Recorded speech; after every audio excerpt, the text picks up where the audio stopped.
Hi guys, sorry to interrupt your viewing, but please subscribe to the channel and like this video. Thank you. I never thought my wedding would turn into a financial battleground. But here I was, staring at an itemized bill from my dad. The same dad who had paid every penny for my brother's extravagant wedding just 2 years earlier. What did I do to deserve this treatment? Little did I know, this was only the beginning of a much bigger mess. When my fiancé, James, and I got engaged, it felt like the start of a perfect chapter in our lives. We had been together for 3 years, and when he proposed during a quiet hike overlooking the lake where we'd had our first date, I was over the moon. Sharing the news with my family was the next big moment. We gathered at my parents' house the following weekend. My dad beamed as I told him the story of how James had proposed. He pulled me into a tight hug and said, "I'm so proud of you, sweetheart. I can't wait to walk you down the aisle." My mom cried happy tears. My brother clapped James on the back, and even my sister-in-law seemed genuinely excited. For a while, everything felt perfect. I had grown up seeing my dad as a provider, a man who worked hard to give us a good life. So when he was the first to say, "We'll make sure your day is as special as you are," I felt reassured. My brother's wedding 2 years earlier had been spectacular, with no expense spared. A sprawling vineyard venue, a designer gown for the bride, a 10-piece live band, and fireworks to cap off the night. I assumed mine would get the same treatment. A month later, that assumption came crashing down. One evening, my dad asked if I could come over to talk wedding logistics. I arrived, expecting a casual chat about dates and guest lists, but he greeted me at the dining table with a thick folder in front of him. My mom sat nearby, her hands folded tightly in her lap, looking a little too serious. "Here's what your mom and I have been looking at," my dad said, opening the folder. He spread out spreadsheets, contracts, and estimates. "We'll cover this amount," he continued, pointing to a figure circled at the bottom of one sheet. It was small, shockingly small. It barely covered the venue deposit for even a modest event. Then he handed me another sheet. "This is what you need to take care of on your end." It was a full breakdown of costs: catering, decorations, the photographer, the dress, and more. My jaw dropped as I scanned the paper. The total was staggering. For a few moments, I just stared at the numbers, not sure what to say. Finally, I asked, "Wait, why?" "You paid for everything for Daniel's wedding." My dad shifted uncomfortably.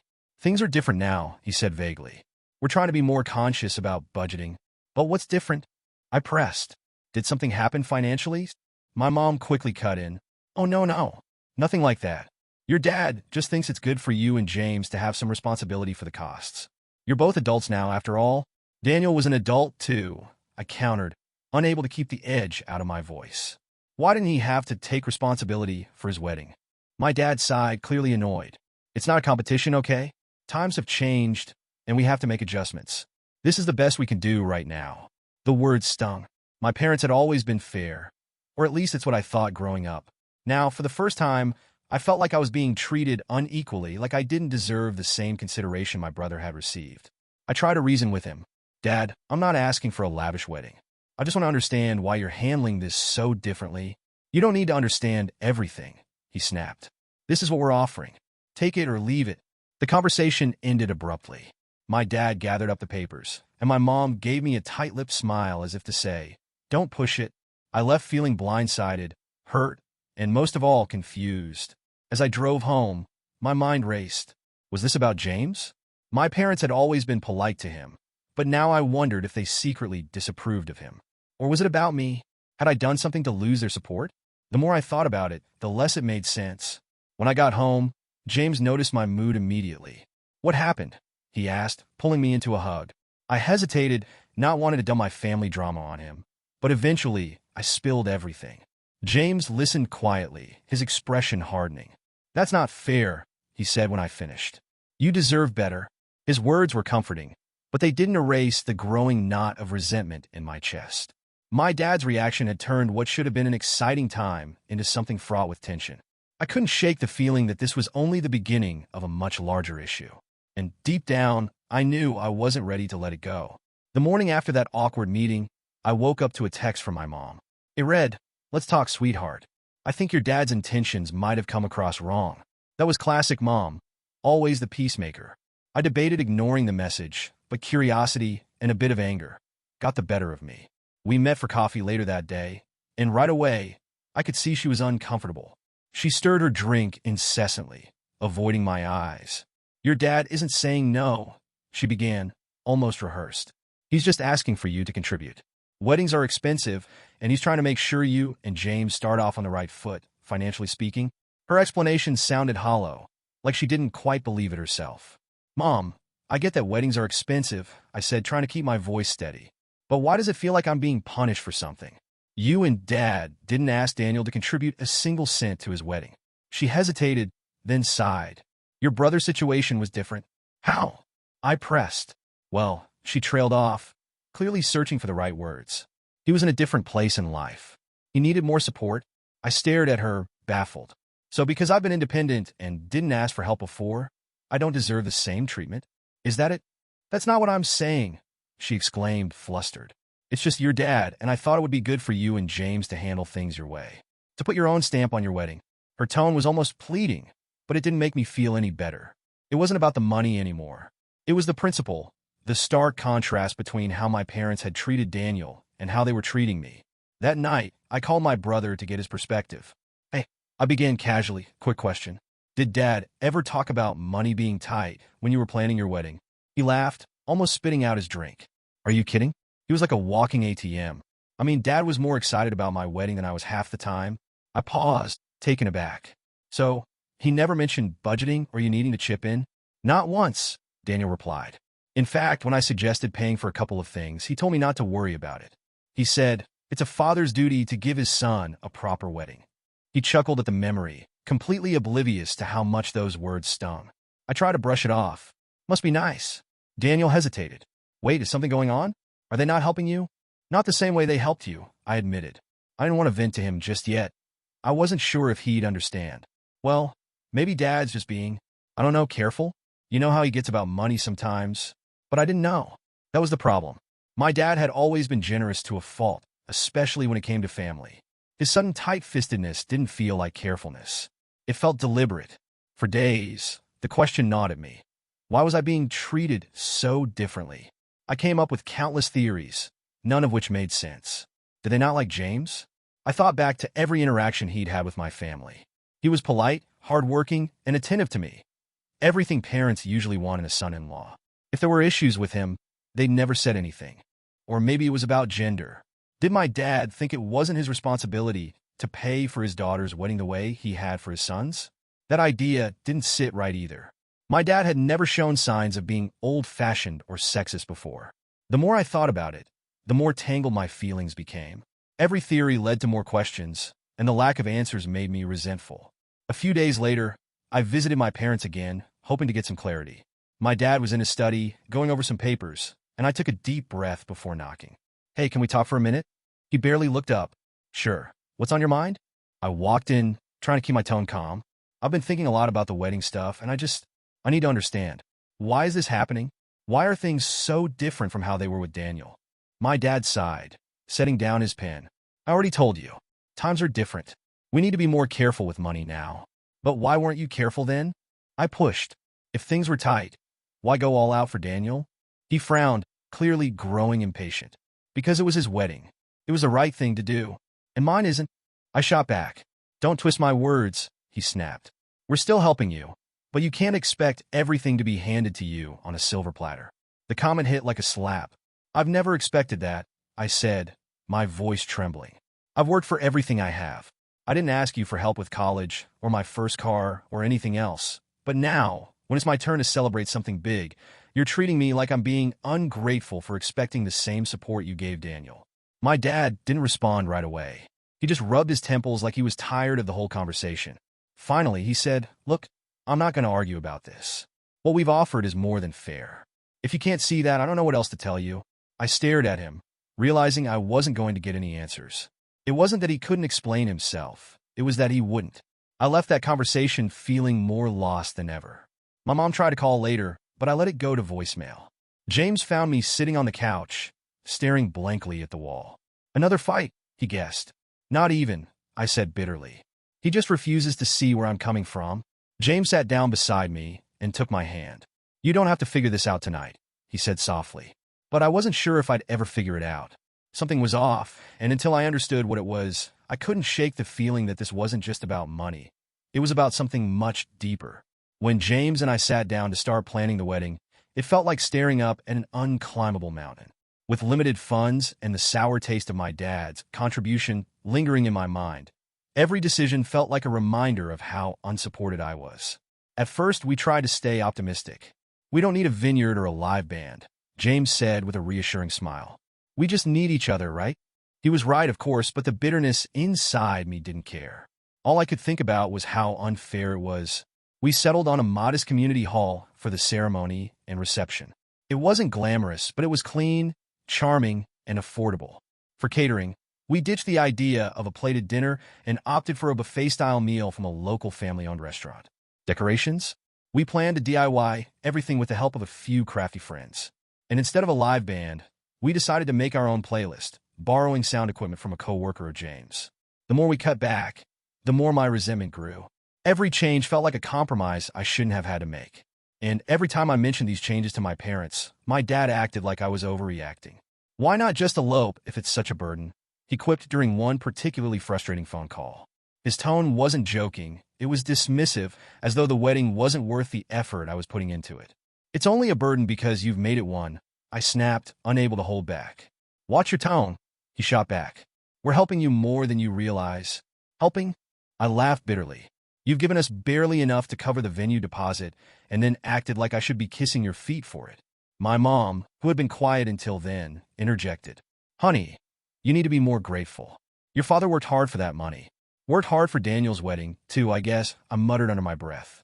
"What's that supposed to mean?" my dad demanded. "It means I'm sick of pretending this is fair," I said. "You threw everything you had into making Daniel's wedding perfect, and now you're acting like I'm a spoiled brat for wanting even half of that." The silence on the other end of the line was deafening. Finally, my mom spoke in a strained voice. "Maybe this conversation is better left for another time." "Yeah," I said. "Maybe it is." And I hung up before I could say something I'd regret. Meanwhile, my brother and his wife, Emily, were practically flaunting their privilege on social media. Every day, it seemed like a new post popped up. Photos from their extravagant honeymoon in the Maldives, snapshots of their newly renovated kitchen, or glowing captions about how blessed they were. I try not to let it bother me, but every post felt like a slap in the face. I knew it wasn't Daniel's fault that our parents had decided to spoil him, but it was hard not to feel resentful. And it wasn't like he was unaware of the disparity. One evening, Emily posted a photo of the two of them in front of a brand new car. The caption read, "Big thanks to Dad for helping us make this dream come true. Couldn't have done it without you."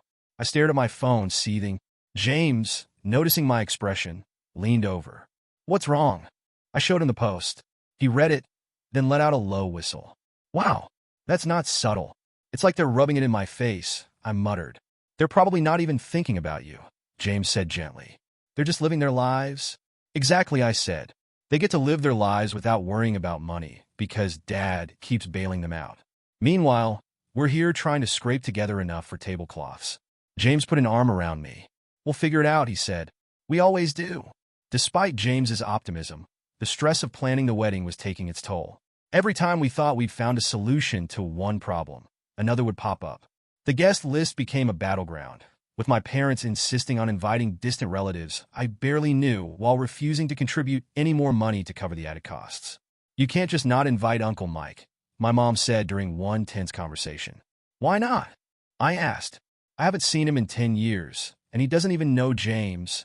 "It would be disrespectful," she said. "Disrespectful to who?" "To the family," she snapped. "Mom, you and Dad keep saying this is our wedding, but every time I make a decision, you tell me I'm doing it wrong. If you want so much control, maybe you should foot the bill." That shut her up for a moment. Then she changed tactics. "Have you thanked your father lately for the money he's already given you?" I stared at her, incredulous. "Are you serious?" "Yes," she said firmly. "He doesn't feel appreciated. Maybe if you showed a little more gratitude, he'd be willing to help more." Her words hit me like a punch to the gut. Was that what this was about? Was my dad withholding support as some kind of punishment for not groveling enough? I ended the call soon after, too drained to argue anymore. As the wedding day approached, I found myself pulling further away from my parents. My mom's constant guilt trips and my dad's passive-aggressive remarks were becoming unbearable. Even simple phone calls felt like emotional landmines, and I started avoiding them altogether. James's family, on the other hand, was a beacon of support. His parents offered to help with anything we needed, from baking desserts for the reception to lending us decorations from his sister's wedding. They didn't have much money themselves, but their generosity and warmth made me feel more cared for than my own parents ever had. One night, after a long day of wedding prep, James and I sat on the couch exhausted. You know, I said, your parents have been more of a family to me than mine have lately. James frowned. I know this has been hard, he said, but at the end of the day, this wedding isn't about them. It's about us. And no matter what happens, it's going to be amazing because we'll be married at the end of it. His words stuck with me. I couldn't control my parents' actions, but I could control how much power I let them have over my happiness. Still, the hurt lingered. Every interaction with my parents reminded me of what I was missing, the sense of unconditional support and fairness I'd always believed I could count on. And the nagging question remained, why? Why had my dad chosen to draw this line with me? And what had I done to deserve it? It was a sunny Saturday afternoon when the family barbecue took place, the kind of day that should have been filled with laughter, grilled burgers, and stories shared over cold drinks. Instead, it became the stage for a confrontation I'd been bottling up for months. James and I arrived together, carrying a fruit platter and pretending everything was fine. My dad was manning the grill, flipping steaks like he didn't have a care in the world. My mom fluttered around the patio, making sure the side dishes were properly arranged. My brother and his wife, Emily, sat nearby, sipping on cocktails and scrolling through their phones. For a while I played along. I helped set the table, made polite small talk with my cousins, and laughed at my uncle's terrible dad jokes. But the tension simmered beneath the surface, and I knew it wouldn't take much to set it off. The spark came when my aunt, who always had a knack for asking innocent yet loaded questions, turned to me and said, "So, how are the wedding plans coming along? Big day's getting close, right?" I forced a smile. "They're coming along. We're keeping it pretty small since James and I are paying for most of it ourselves." The words slipped out before I could stop them, and the moment they did, I felt a shift. Conversations around us quieted. Forks paused midair, and all eyes turned to me. My dad, standing a few feet away with a plate of burgers, froze. His jaw tightened, and he glanced at me with a look that could have turned water to ice. "You make it sound like I'm not helping at all," he said, his voice sharp. I took a deep breath, knowing this was about to go downhill fast. "Dad, I didn't say that. I just said we're paying for most of it, which is true. Do you know how much I've spent already?" He snapped, stepping closer. "Do you have any idea?" My mom quickly intervened, her tone overly cheerful.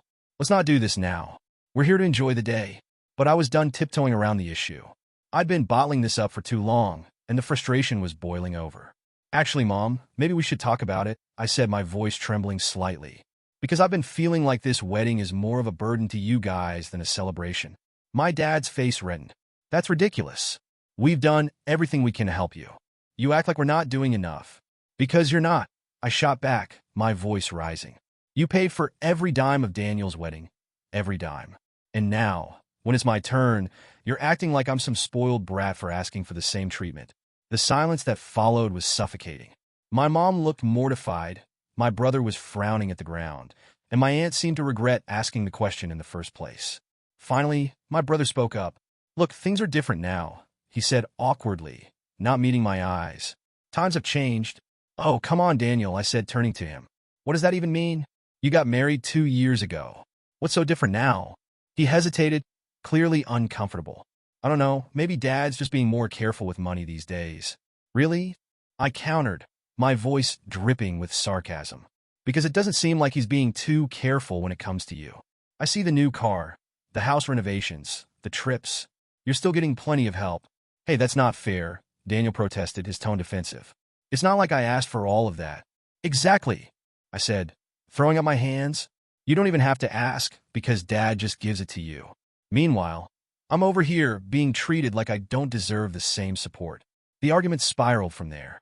My dad jumped back in, accusing me of being ungrateful, while I fired back that he was playing favorites. My mom kept trying to mediate, pleading with both of us to calm down, but her efforts only added to the chaos. At one point, Emily chimed in, saying, "Maybe you should just focus on what you can afford. Weddings don't have to be so expensive." I turned to her, my patience officially gone. "Thanks for the advice, Emily, but it's a little easier to say that when you didn't have to pay for yours." Her face flushed, and Daniel stepped in, saying, "Don't talk to her like that. She didn't do anything wrong." "No, she didn't," I admitted, my voice cracking with emotion. "But neither did I. and yet I'm the one being treated like I don't matter. The fight ended when my dad stormed off, muttering something about entitled kids under his breath. My mom followed him, looking both angry and heartbroken. The rest of the family awkwardly pretended to go back to their meals, but the damage was done. James and I left shortly after, the tension between us heavy as we drove home. That was intense, he said finally, breaking the silence. Yeah, I said, staring out the window. But at least it's out in the open now. He nodded, reaching over to squeeze my hand. I'm proud of you for standing up for yourself. It needed to be said, but as much as I wanted to feel vindicated, all I felt was drained. The barbecue had been a disaster, and the rift between me and my family felt wider than ever. And yet, one question kept echoing in my mind, louder than all the others. What did I do to deserve this? The aftermath of the barbecue left me feeling raw. The argument replayed in my head on a loop, each memory of raised voices and harsh words digging deeper into my frustration. I couldn't shake the feeling that this wasn't just about my wedding or my dad's supposed adjustments. There was a pattern here, one I hadn't fully noticed until now. It wasn't just the wedding. The more I thought about it, the more examples I found of my parents, particularly my dad, going above and beyond for my brother while expecting me to fend for myself. At first, I'd brushed those moments off. I told myself I was independent, that I didn't need the same handouts Daniel had gotten. But now, in the harsh light of everything that had happened, those moments didn't feel like independence. They felt like neglect. I started digging for answers, beginning with my cousins. We had a group chat that was mostly memes and funny updates, but one afternoon I messaged them privately, asking if they remember my dad helping out with anything major in their lives. My cousin Lisa responded first. Oh yeah, Uncle Joe helped pay for some of my college tuition. Mom and Dad were really grateful. Why? I stared at the message for a moment before replying. Just curious. Did he do that for all of you? Pretty much, Lisa said. I think he helped Kevin out with a down payment on his car too. Didn't he help you with college? No, I typed, the word hanging heavy on the screen. I had student loans? Lisa sent a string of shocked emojis, followed by, that's weird. I thought he helped you too. Guess I just assumed. Her assumption made sense.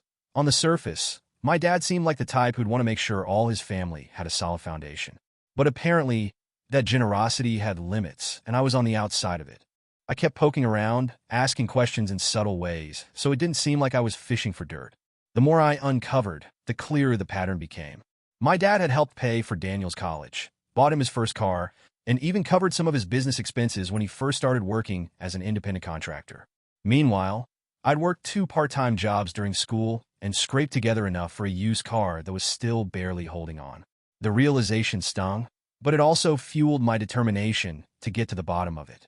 When I mentioned some of this to James, he was visibly angry. That's messed up, he said. How could they justify helping everyone else but not you? I don't know, I admitted. Maybe they think I don't need it. Maybe they think I'm strong enough to handle things on my own. That's not a compliment, James said firmly. It's just favoritism with a nice spin. His words stuck with me, but they didn't make the next step any easier. I knew I needed to confront my dad again, but every time I thought about it, my stomach twisted in knots. What if there was no explanation? What if he just didn't care about me as much as he cared about Daniel? The thought made me sick. Eventually, James convinced me to stop avoiding it. You'll never get peace if you don't ask, he said one night as we were lying in bed. So, with my heart pounding, I called my dad and asked if we could talk. To my surprise, he agreed right away. Come by tomorrow, he said, sounding distracted. When I arrived, my mom wasn't home. It was just the two of us, sitting at the kitchen table with cups of coffee between us. For a moment, I almost backed out, but I reminded myself why I was here. Dad, I began, I've been thinking a lot about what happened at the barbecue. He sighed, leaning back in his chair. Are we really going to rehash this again? I thought we moved on. I can't move on until I understand, I said firmly. Why is it that you've always gone out of your way to help Daniel, but when I need something, even something as big as my wedding, you make it seem like I'm asking for too much? He frowned. That's not fair. We've helped you too. When? I asked, my voice trembling. When have you ever helped me the way you've helped Daniel? You paid for his wedding, his college, his car. What have you ever done for me like that? He opened his mouth to respond, but no words came out. Instead, he rubbed his temples, looking more frustrated than guilty. Look, it's not a big deal, he said finally. We just had to make some adjustments lately. Things aren't as easy as they used to be. But they were easy 2 years ago when Daniel got married. I pressed. And they're easy enough now to help him with a new car and home renovations? That's different, he said, his voice growing sharp. How? It just is, he snapped. His reaction stunned me into silence. For a moment, I thought he might actually explain himself, but instead, he stood up and started pacing. I don't know why you're making such a big deal out of this, he muttered. We're doing the best we can, but your best is different for me than it is for Daniel, I said softly. He stopped pacing and looked at me, his face unreadable. Life isn't always fair, he said. You've always been strong, independent. I thought you'd understand that by now. His words were meant to end the conversation, but all they did was leave me with more questions. Was that really how he saw me? As someone who didn't need the same love and support as everyone else? I left the house that day feeling hollow. My dad's non-answers had done nothing to ease my confusion, and his refusal to take responsibility only made the wound deeper. When I told James about the conversation, he shook his head in disbelief. He doesn't see it, does he? He said. No, I said quietly. Or he doesn't want to. Either way, James said, you don't deserve to be treated like this. You're not asking for anything unreasonable. You're just asking to be treated the same as your brother. His words felt like a bomb, but they didn't solve the problem. My dad's behavior still loomed over me, a shadow I couldn't shake. And as much as I tried to move on, the question lingered in the back of my mind. Why wasn't I enough? A few weeks after my uncomfortable confrontation with my dad, my mom called me out of the blue. Her voice was unusually soft, almost conspiratorial, like she didn't want anyone to overhear her. Hi, sweetheart, she said, her tone already setting me on edge. Do you have a minute to talk? I hesitated. Conversations with my parents had been tense lately, and I wasn't sure I was ready for another round. But something about the way she asked made me curious. Yeah, I have time. What's up? There was a long pause, and then she said, I wanted to explain some things. About your dad? I sat up straighter. Okay. She sighed, the kind of sigh that carried the weight of secrets. He's been under a lot of stress lately. We've had some financial troubles. Her words hit me like a slap. Financial troubles? I echoed. What kind of troubles? I can't go into all the details, she said quickly. But things haven't been as stable as they used to be. Your dad doesn't want anyone to know, especially not the family. For a brief moment, I felt a pang of guilt. Had I been too harsh on him? Was I expecting too much without realizing what they were going through? But then another thought slammed into me, extinguishing the guilt as quickly as it had come. If you're having money problems, why did you spend so much on Daniel's wedding? I asked, my voice rising. And why are you still helping him with everything now? There was silence on the other end of the line, and then my mom said, it's complicated. I pressed her, the frustration bubbling up again. What's complicated? You're asking me to be understanding, but nothing about this makes sense. If things are tight, why hasn't Daniel had to adjust? Why am I the only one getting the short end of the stick? She hesitated, and then she said something that floored me. Your dad feels like he owes Daniel more? The words hung in the air, heavy and confusing. What do you mean he owes him more? I asked, my voice sharp with disbelief. It's hard to explain, she said, her tone evasive. Your dad has always felt responsible for Daniel in a different way. Responsible? I repeated. For what? Daniel's an adult. What could Dad possibly feel responsible for now? She sighed again, clearly reluctant to say more. It goes back a long way. When Daniel was younger, he struggled with a lot of things. School, friends, finding his place. Your dad always felt like he didn't do enough to help him back then. So now, he tries to make up for it. Her explanation hit me like a punch to the gut. So, because Daniel had a harder time growing up, he gets everything handed to him now? And I get nothing because I didn't struggle enough? That's not what I'm saying, she said quickly. It's just your dad sees it differently. He feels like Daniel needed more help to get to where he is now, and that help is still ongoing. But that's not fair, Mom, I said, my voice shaking. It's like you're punishing me for being independent. I didn't ask for help because I thought you were proud of me for figuring things out on my own. I thought you trusted me. But now it feels like I'm being penalized for not needing you enough. That's not it, she insisted, but her voice lacked conviction. Your dad doesn't think of it that way. He's just trying to do what he thinks is right. I sat there in stunned silence, my mind racing. On some level, I understood what she was saying. Parents often have complicated relationships with their kids, shaped by years of guilt, pride, and personal expectations. But knowing that my dad's favoritism came from a place of guilt didn't make it hurt any less. When were you going to tell me this? I asked finally. Was I just supposed to figure it out on my own? I didn't want to hurt you, she said softly. And your dad would be furious if he knew I told you. Well, He's already furious, I said bitterly. What's one more fight? She didn't laugh. I just thought you deserved to know the truth. Thanks for that, I said, my tone dripping with sarcasm. Now I know that I'll never be as important as Daniel, because Dad's too busy trying to make up for whatever he thinks he screwed up 20 years ago. That's not true, she said, but I could hear the uncertainty in her voice. Isn't it? I shot back. Because that's how it feels. And I don't think anything you or Dad says is going to change that. After we hung up, I felt a mix of emotions: anger, sadness, and a bitter sense of validation. For years, I told myself I was imagining the favoritism, that I was overthinking things. But now I had confirmation. My dad's actions weren't random. They were deliberate, rooted in a sense of obligation that didn't extend to me. When I told James about the conversation, he was quiet for a moment before saying, "I'm sorry. I know this isn't what you wanted to hear." "It's not," I admitted, "but at least it makes sense now." In a really messed up way. "What are you going to do?" he asked. I didn't have an answer. Part of me wanted to confront my dad again, to force him to admit what my mom had told me. But another part of me knew it wouldn't change anything. My dad wasn't going to suddenly stop feeling guilty about Daniel, and he wasn't going to wake up one day and decide to treat us equally. For now, all I could do was try to process the truth and figure out what it meant for my relationship with my family going forward.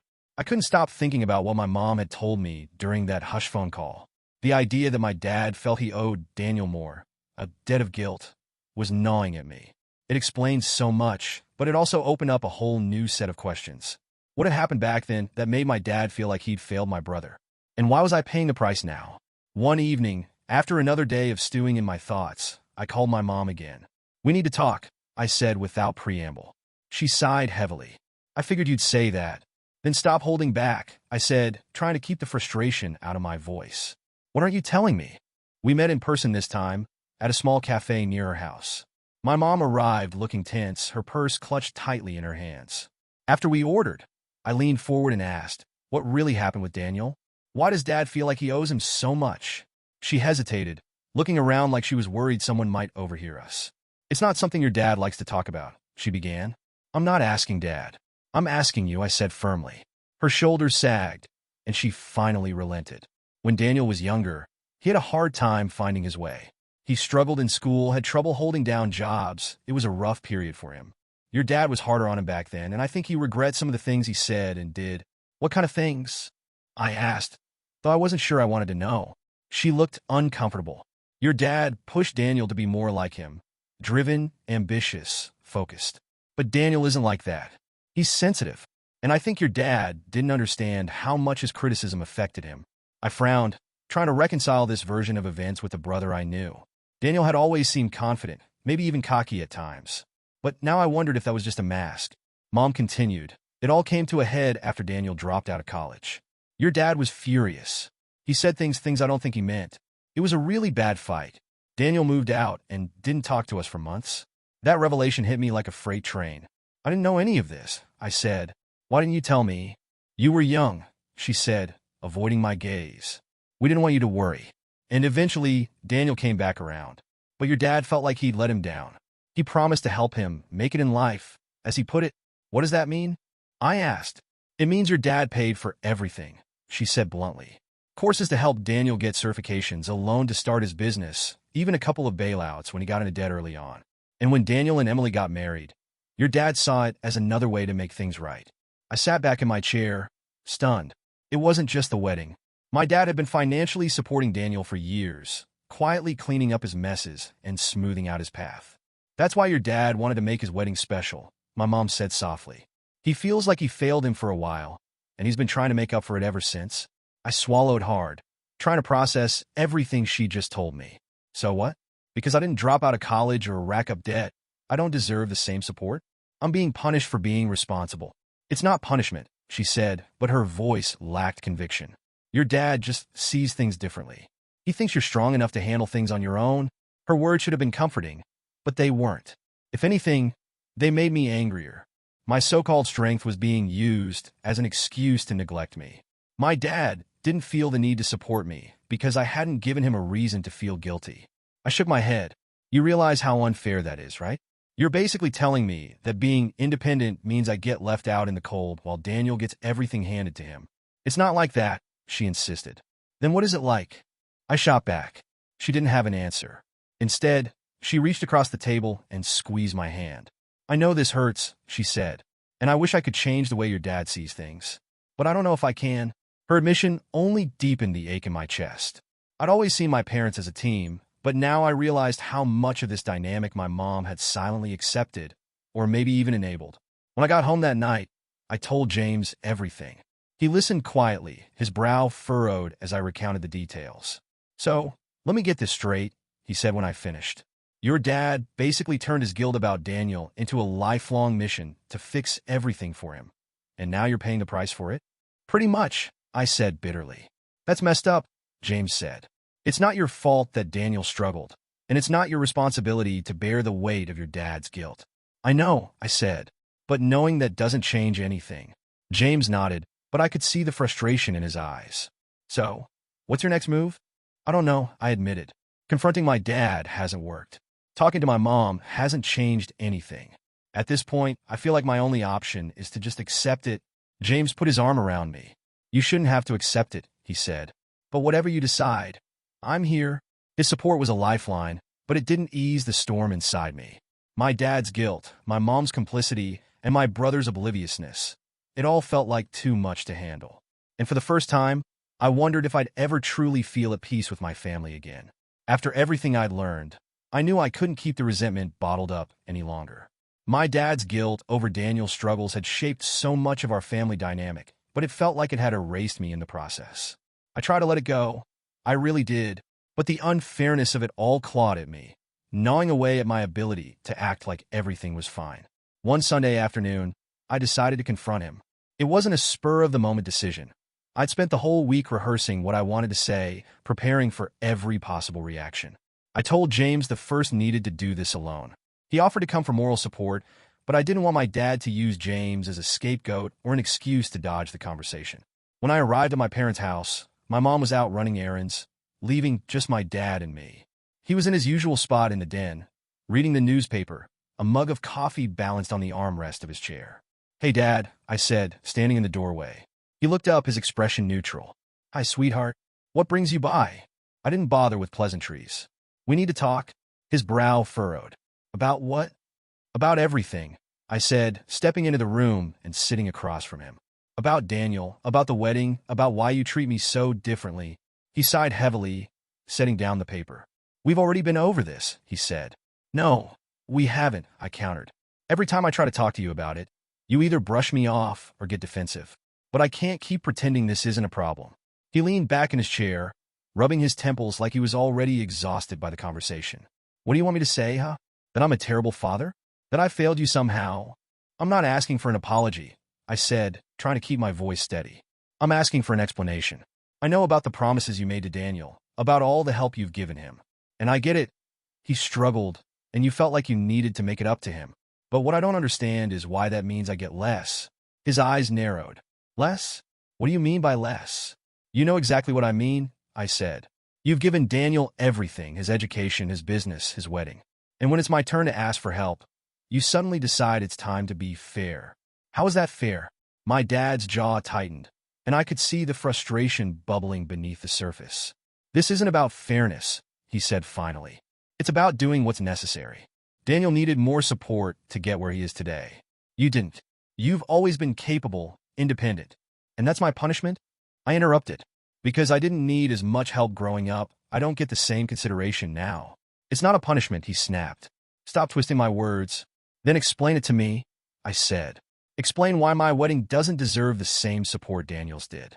Explain why you're so quick to help him with everything while I'm expected to handle it all on my own. He stood abruptly, pacing the room. You're making this into something it's not, he said, his voice rising. This isn't about favoritism or neglect. It's about priorities. Priorities? I echoed, standing as well. What kind of priorities make it okay to treat your kids so differently? He turned to face me, his expression a mix of anger and exasperation. You don't understand, he said. You've never understood? Then help me understand, I said, my voice trembling. Because right now is a father who's willing to bend over backward for one child while ignoring the other.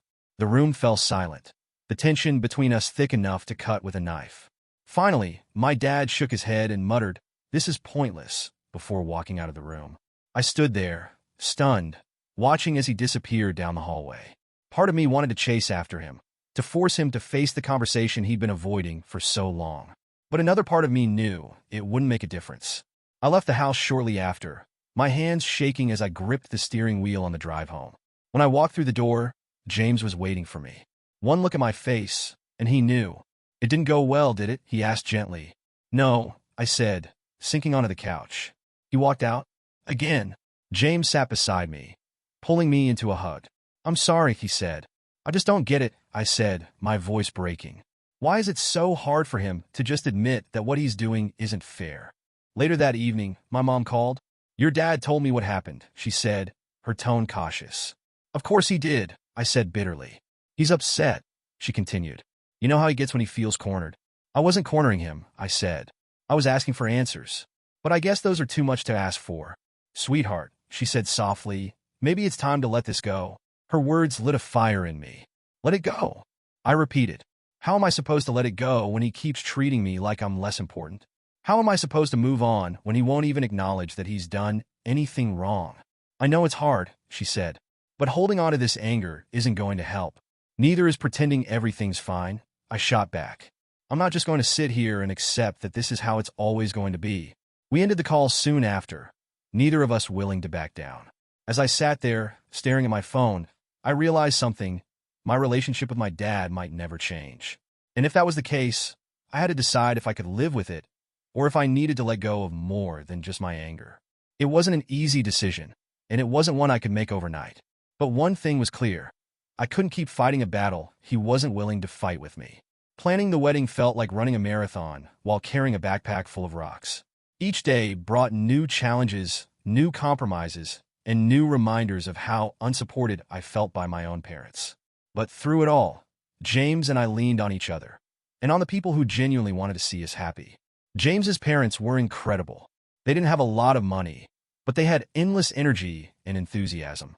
His mom offered to make centerpieces using flowers from her garden, and his dad insisted on handling the lighting for the reception.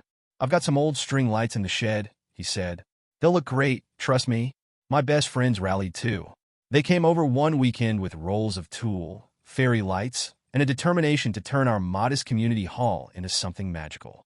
We spent hours cutting, gluing, and arranging decorations while blasting music and sipping on wine. It was one of the rare moments during the planning process where I felt genuinely happy. The day of the wedding arrived faster than I expected, and despite all the stress leading up to it, everything came together beautifully. The hall was transformed into a warm, intimate space filled with soft light and personal touches. The buffet was simple but delicious, with trays of homemade dishes prepared by James's family and a few friends. As I stood in front of the mirror in the small dressing room at the venue, my heart raced with a mix of excitement and nerves. My dress wasn't designer or custom-made, but it fit me perfectly and made me feel like the most beautiful version of myself.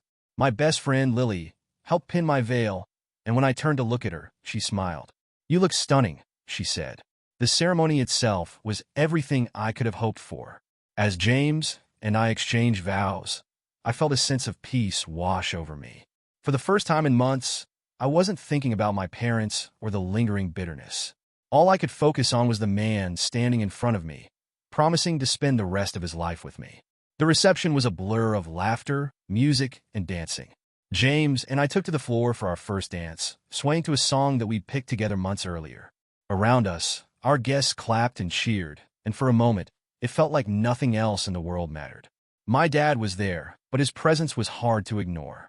He looked uncomfortable the entire time, as if he was counting down the minutes until he could leave. When it came time for the toasts, his speech was short and perfunctory, filled with vague platitudes about the joys of marriage and the importance of family. Then he said something that made my stomach turn. "You know," he began, raising his glass, "planning a wedding is never easy, but it's worth it to see your child happy. And let me tell you, this wedding is a testament to hard work and determination." I clenched my jaw, feeling the sting of his words. He might as well have said, "You should be grateful I came at all." Despite the tension with my dad, the rest of the night was magical. My mom tried to smooth things over by chatting with guests and complimenting the decorations, but I could tell she was walking on eggshells. At one point, she pulled me aside and said, "Your father's trying, you know." "Trying what?" I asked, barely concealing my frustration. "To make this about him?" She sighed, clearly torn, but before she could respond, I excused myself and went back to the dance floor. I refused to let their drama overshadow the happiness I felt. As the evening wore on, I found myself surrounded by the people who mattered most: my friends, James's family, and a handful of relatives who'd shown up with nothing but love and support. We danced until our feet ached, laughed until our cheeks hurt, and took countless photos to capture every moment. At the end of the night, as James and I prepared to leave, I looked around the hall one last time. It wasn't the lavish wedding I'd imagined as a little girl, but it was perfect in its own way. Every detail, every smile, and every hug felt earned, not because of money, but because of the love and effort that had gone into making the day special. When we got in the car, James turned to me and took my hand. "You did it," he said with a grin. "We did it," I corrected, leaning in to kiss him. As we drove away, I felt a mix of emotions. I was happy, yes, but there was still a lingering sadness that my relationship with my dad had reached such a strained point.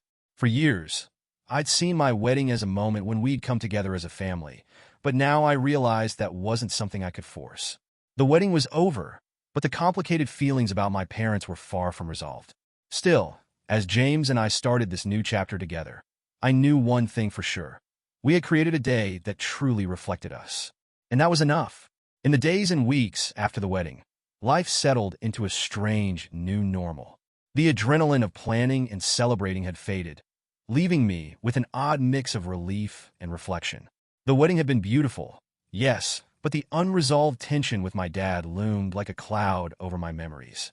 I realized that I needed time and space to figure out what our relationship looked like going forward, if it existed at all. At first, I avoided answering my parents' calls. My mom left messages in her usual soothing tone, trying to keep things light. "Hi, honey, just checking in. I wanted to see how you're settling into married life. Call me back when you get a chance, okay?" My dad, predictably, didn't call at all. James noticed the strain and gently suggested we set some boundaries. "You've spent months trying to fix things with him," he said one evening as we unpacked wedding gifts. "Maybe it's time to focus on us instead." His words hit home. For so long, I'd been chasing my dad's approval, trying to understand why I wasn't enough for him. But now, as I stood in the home James and I were building together, surrounded by love and support, I realized I didn't need my dad's validation to feel whole. The next time my mom called, I decided to answer. "Hi, Mom," I said, keeping my tone neutral. "Oh, sweetheart, I'm so glad you picked up," she exclaimed. "How's everything going? How's James?" "Everything's good," I said. "We're just settling in and enjoying married life." "That's wonderful to hear," she said, her voice warm. But then she hesitated, and I knew what was coming next. "Have you talked to your dad?" "No," I said bluntly. She sighed. "He's been quiet lately. I think he feels bad about how everything turned out." "Does he?" I asked, the skepticism clear in my voice. "Yes," she said, though she didn't sound entirely convinced herself. "He's not great at saying it, but I think he knows he could have handled things differently." I wanted to believe her, but my dad's pattern of deflecting and avoiding responsibility was too consistent to ignore. "Mom, I need to take a step back for a while," I said. "I can't keep putting myself in a position where I end up feeling hurt or overlooked. It's exhausting." "I understand," she said quietly. "But I hope you'll give him another chance when you're ready." Over the next few months, I focused on building a life with James.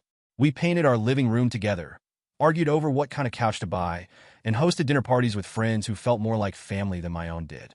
It wasn't perfect, no life ever is, but it was ours, and it felt right. Every so often, I'd catch myself wondering about my dad. Did he regret how things had played out? Did he even realize how much damage his favoritism had caused? I noticed subtle shifts in his behavior through my mom's updates. "Your dad hasn't been calling Daniel as much," she said during one conversation. "I think he's starting to see that he can't keep bailing him out forever." That revelation brought a bittersweet sense of satisfaction. Part of me was glad my dad might finally be realizing the cracks in his version of fairness. But another part of me felt sad that it had taken so long, and that it had come at such a cost to our relationship. One evening, I was scrolling through my phone when a notification popped up. Daniel had posted a new photo. Against my better judgment, I clicked on it. It was a picture of him and my dad, standing in front of what looked like a new fence in Daniel's backyard. The caption read, "Thanks, Dad, for helping me finish this project. Couldn't have done it without you." I stared at the screen, feeling a pang of the old frustration. But then I closed the app and set my phone down. "Everything okay?" James asked, looking up from his book. "Yeah," I said, surprising myself with how much I meant it. "I just realized I don't have the energy to care about this anymore." He smiled, reaching over to take my hand. "That's growth," he said teasingly, but there was warmth in his eyes. As time passed, I started to see my dad differently. Not as the larger-than-life figure I'd idolized as a child, but as a flawed, complicated person. He had his own insecurities, his own regrets, and his own blind spots. That didn't excuse his actions, but it helped me let go of the anger I'd been carrying for so long. I still talk to my mom occasionally, but my interactions with my dad were limited to polite conversations at family gatherings. And you know what? That was okay. I didn't need to force a relationship that wasn't serving me. James and I recently started talking about starting a family of our own. The idea is both exciting and terrifying, but it's also a chance to build something better, to create the kind of family I've always wanted, one built on fairness, respect, and unconditional love. For the first time in a long time, I feel at peace. I may never fully understand my dad or his choices, but I've stopped letting them define me. Instead, I'm focused on the future, a future that feels brighter and more fulfilling than I ever imagined.